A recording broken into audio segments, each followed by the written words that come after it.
He appeared at the rusty barracks gate like a ghost that refused to disappear. His uniform was worn, stained by time and the dust of paths no one could pinpoint.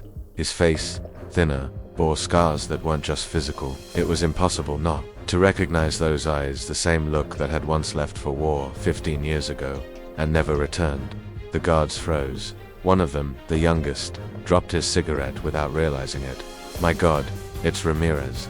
The name echoed like a forbidden whisper. Ramirez, the soldier missing in action, presumed dead in an ambush that decimated half his unit. No body was found, only blood, debris, and the heavy silence of the jungle. He walked toward the sergeant on duty, who wasn't sure whether to hug him or call for backup. "Where have you been?" he asked, his voice trembling. Ramirez didn't answer right away. He scanned the facade of the barracks, as if trying to find something he'd left behind. His silence was more disturbing than any explanation. And then, in a cold, controlled tone, he simply said, "I need to speak to the colonel." The words weren't a request, they were an order. The sergeant swallowed hard. The Colonel Ramirez was looking for was no longer alive. He had died 8 years earlier, of a heart attack, right in the command room. And perhaps it was for the best, because what Ramirez had to say wasn't something just anyone should hear. Minutes later, he was in a closed room, facing 3 officers who stared at each other, trying to understand how that man was there, alive, intact, and different. "You disappeared in 2009, Ramirez. No one survived that operation. How is it, the major began, but was interrupted. "I don't want to talk about how. I want to talk about why." The way he said why carried a dark weight, as if it were a key to a secret that could destroy much more than memories of war. One of the officers tried to buy time, ordering coffee, but Ramirez leaned forward. "What do you think happened that night? Isn't what happened, and if I tell you, you won't believe me." The 3 men fell silent. The tension in the air was thick. The major motioned for him to continue. Ramirez took a deep breath, closed his eyes for a moment, and began. "We didn't fall into some random ambush that was set up by our people." The captain slammed his hand on the table. "Are you saying there was betrayal?" Ramirez nodded, but didn't smile. "Not just betrayal. There was an agreement that didn't just involve the military, and I saw it with my own eyes." He then recounted a sultry night, deep in the jungle, when the field radio received a strange transmission orders to change course, coming from a voice he swore wasn't official command. Hours later, they were surrounded, but the men who emerged from the shadows weren't guerrillas. They were different, armed to the teeth, equipped with technology unsuitable for insurgent groups. Ramirez described gunfire that seemed to come from all sides, but he swears that some of the soldiers with him simply stood up and surrendered, as if they knew exactly what was happening. He was hit, lost consciousness, and woke up trapped, but not in a common cell. It was an underground place, no windows, silent. And there they told me things you wouldn't bear to hear. The captain couldn't take it anymore and cut in. "Who were they, Ramirez?" He hesitated. "Men on our side, and others, who didn't wear insignia.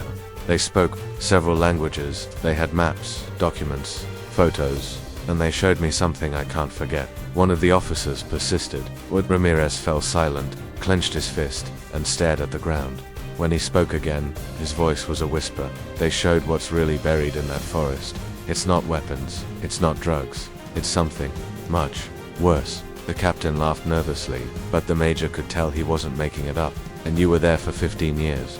he asked. Ramirez shook his head. "No, I escaped after 7, the other 8. I spent trying to come back alive and in silence, because if I spoke sooner, they would kill me, and maybe they still will." The major leaned forward. "Ramirez, who are they? And what did you see?" He looked up slowly. "If I tell you everything now, you won't be able to sleep, and it'll kill you one way or another." He then asked for a map. He spread it out on the table, ran his finger to a secluded spot, far from any roads or villages, and said, "It's here, but you won't want to go there, because once you get there, you never come back the same." The 3 officers looked at each other, and for the first time, the captain paled. "What's there?" Ramirez took a deep breath and blurted out, "The greatest secret of this war, and it's buried under the earth." He stood, straightened his threadbare uniform, and warned, "You must decide now if you want to know or if you want to stay alive." And he left the room, leaving behind only the echo of his words. The major stared at the map as if he could see through it, and whispered to himself, "If this is true, we're all dead." And it was just the beginning. The entire barracks was on high alert after Ramirez's appearance. It wasn't long before rumors began circulating in the hallways, in the mess hall lines, and even in the barracks. Some said he'd gone mad in the jungle and was making up stories to justify his disappearance. Others swore the man wasn't the same man who'd left, but something about him was ... off. The major wasted no time. He called a closed meeting with 2 colonels and an intelligence agent who arrived unannounced, carrying a black briefcase and an expression that left no room for questions. "The information he brought is sensitive," the agent said bluntly, "and before we decide what to do, we need to confirm whether he's telling the truth or trying to manipulate us." Meanwhile, Ramirez was in an isolated room, cut off from anyone. He stared at the wall as if seeing something the others couldn't. A young soldier, tasked with delivering food, tried to strike up a conversation. "Sergeant, is it true you were trapped underground?" Ramirez simply replied, "Deeper than you can imagine, kid." The dry tone made the recruit give up instantly, but with each passing minute, the tension grew. Outside, his superiors were arguing. The map he had marked was on the table. One of the older colonels pointed to the spot with his finger. "I know. This area, there's nothing there. No road, no village, just dense forest and swamp." The agent shook his head. "That's precisely why it's perfect for hiding anything." Late in the afternoon, they decided to interrogate Ramirez again, this time recording everything. He entered the room and saw the cameras, microphones, and grim expressions. "If you want me to talk, I'll start from the beginning, but don't interrupt." He began to recount, in a firm voice, the night of the ambush. He described how the order to change route came from a frequency they hadn't used in years, and how the platoon obeyed, even with a feeling that something was wrong. He said that, hours later, men appeared out of nowhere, with silent weapons and surgical precision. They didn't want everyone dead. They wanted some alive. I was one of them. He spoke of the underground location where he was taken. Raw concrete walls, constant artificial light, a complete absence of windows. There, he was interrogated by people who never gave names, only asked questions about coordinates, routes, and, most importantly, about an operation that, according to them, should never have taken place. When Ramirez refused to answer, they showed him images, some of known soldiers, killed in brutal ways, others of things that seemed impossible. It was as if they were saying to me, "We know more than you think, and if you don't cooperate, we will destroy everything you love." The colonel interrupted him. "What do you mean?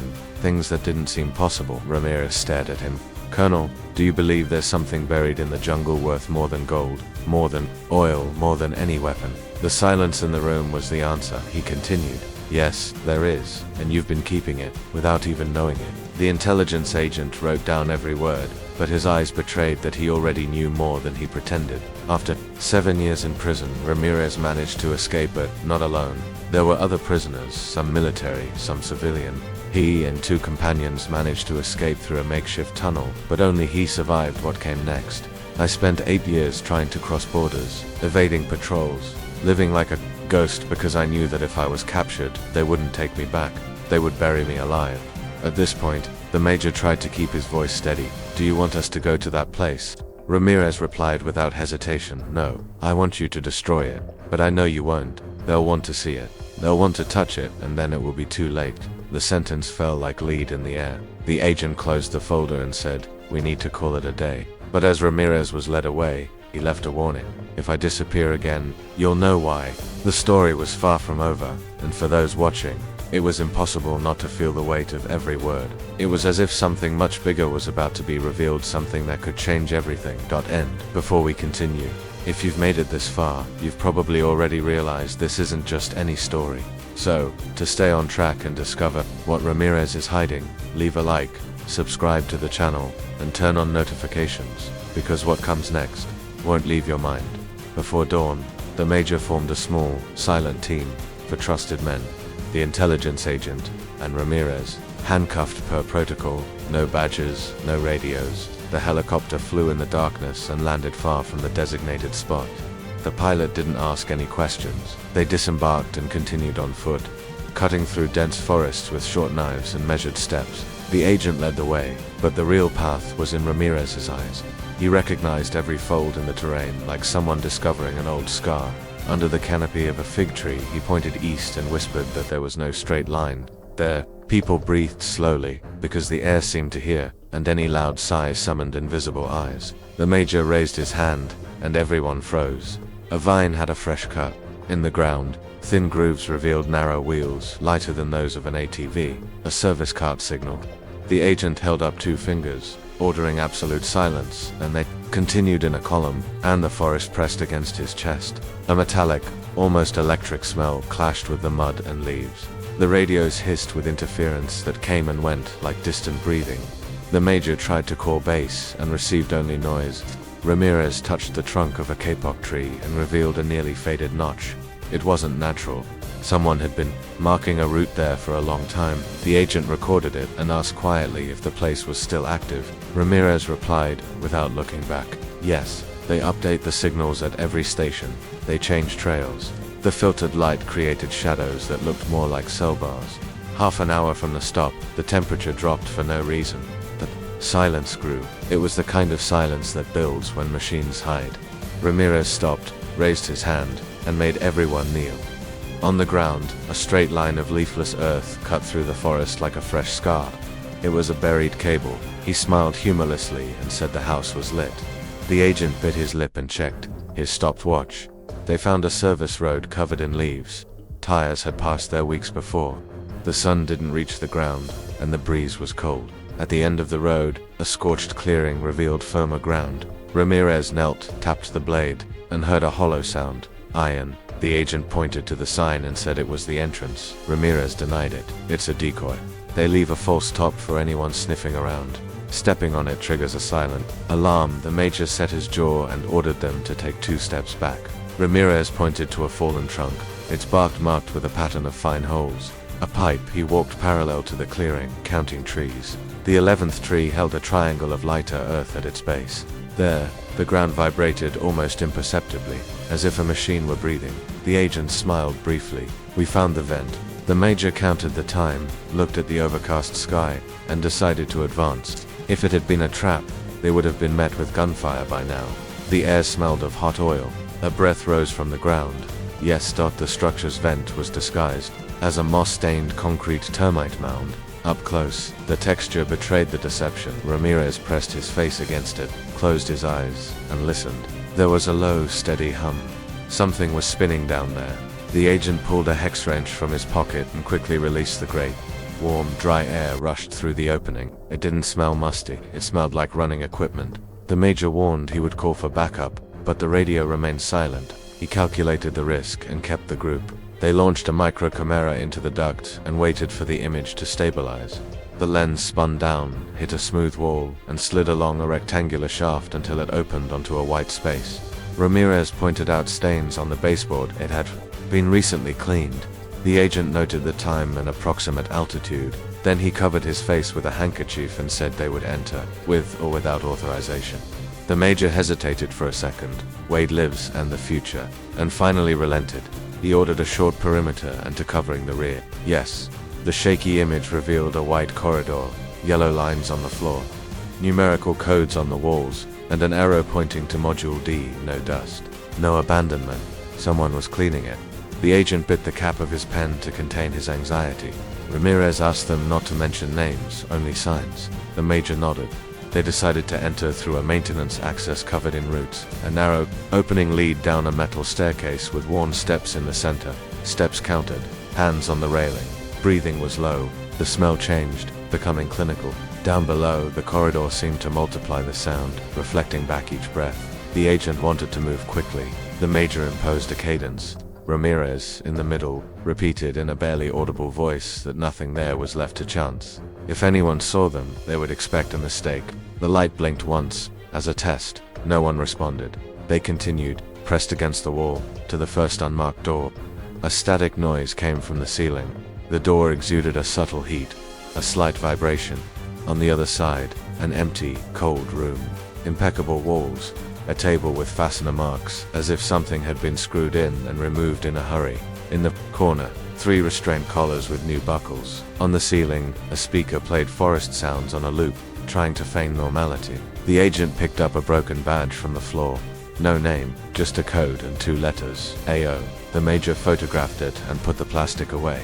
He opened a low cabinet and found a logbook with columns of dates and times, names covered in black bars, but the dates corresponded to operations the barracks knew about. Crossing them mentally, he understood the message. This wasn't an isolated facility, it was a network node. Ramirez touched the counter and said they'd cleaned it yesterday. The microfiber cloth still smelled of alcohol. In the background, a door slid inward with a sign erased in ink.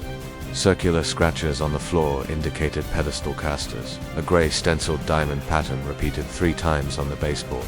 Note, a sound of footsteps brought everyone back to the present. Voices approached, few and far between, a mix of accents that didn't quite match. The agent turned off the flashlight. The major pointed behind the desk. Ramirez pulled 2 men into a narrow niche beside the cabinet. The light swept the room, stopped on the marks on the floor, and moved on. One of the men muttered something in another language. Another responded with a corridor name and module number. The door opened wider, and the corridor echoed metallically. The team held their breath. Suddenly, a latch turned on the opposite wall, revealing a side compartment. Inside, rows of polished steel boxes, sealed, with printed labels. There were names. Some were of soldiers presumed dead. One label bore Ramirez's unit designation.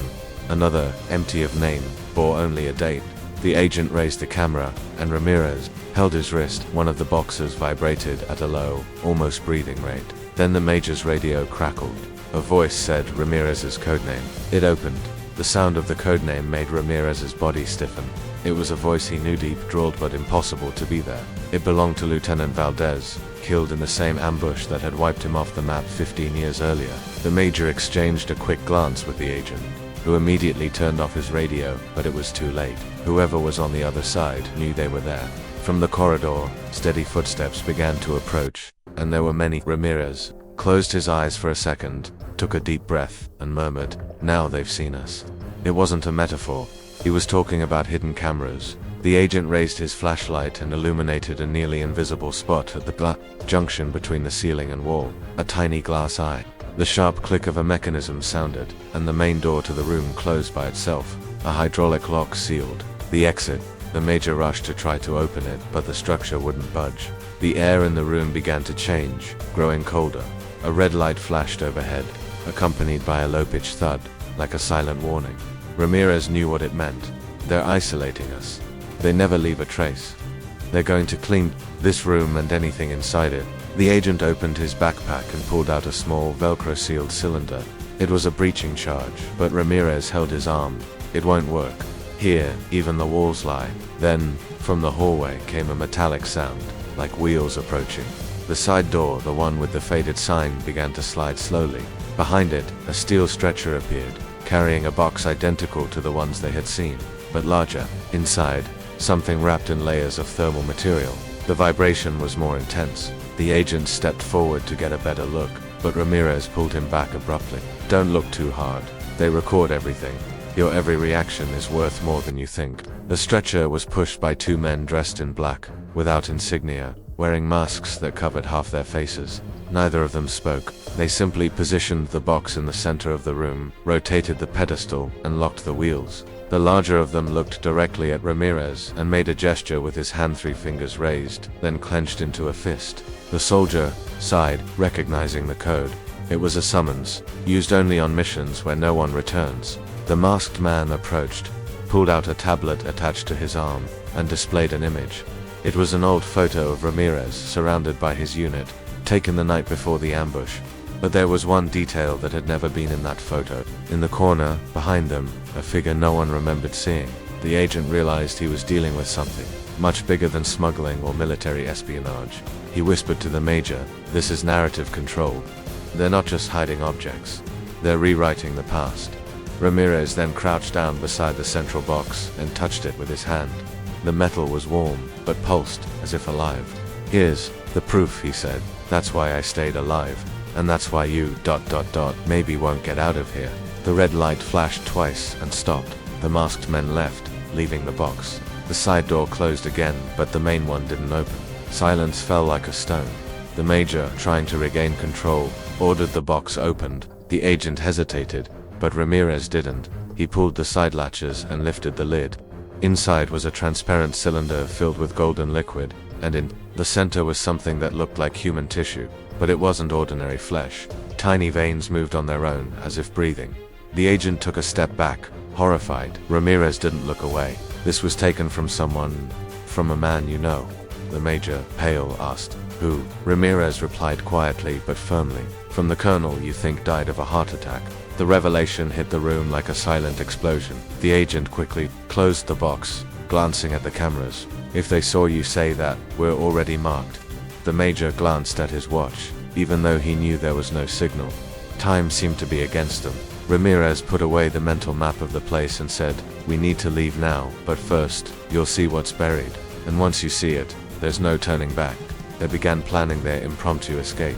But out of nowhere, the room speaker crackled, and a voice, the same one that had called Ramirez by his codename, said, "Don't go anywhere. You haven't seen everything yet." What happened next made even the agent doubt his own memory. The voice echoed slowly, with measured pauses, as if savoring the control it had over them. "Follow the corridor, Module E."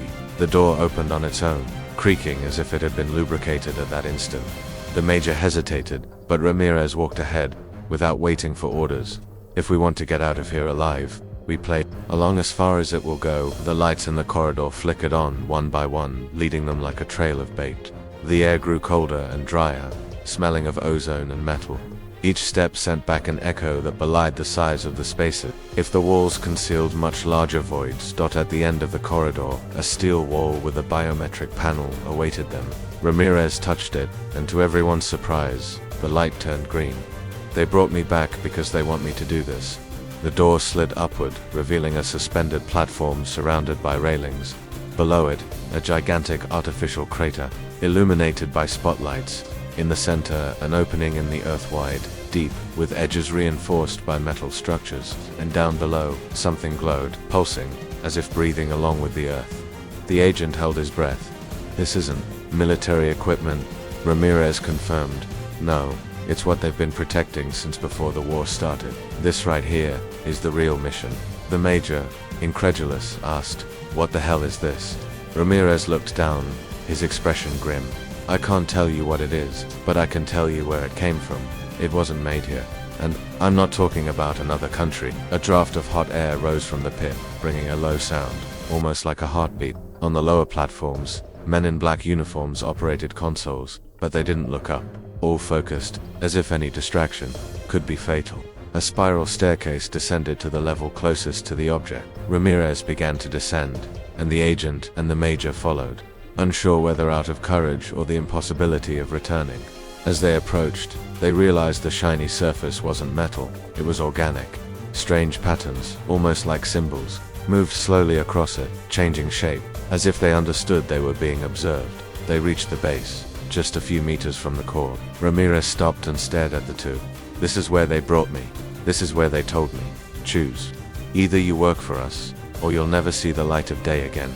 The agent asked the obvious, "And why did you come back?" Ramirez took a deep breath. "Because they can't control this alone, because what's here will come out, and someone needs to be on the right side when it does." The object pulsed louder, emitting a deep sound that shook the ground. Warning lights flashed all around.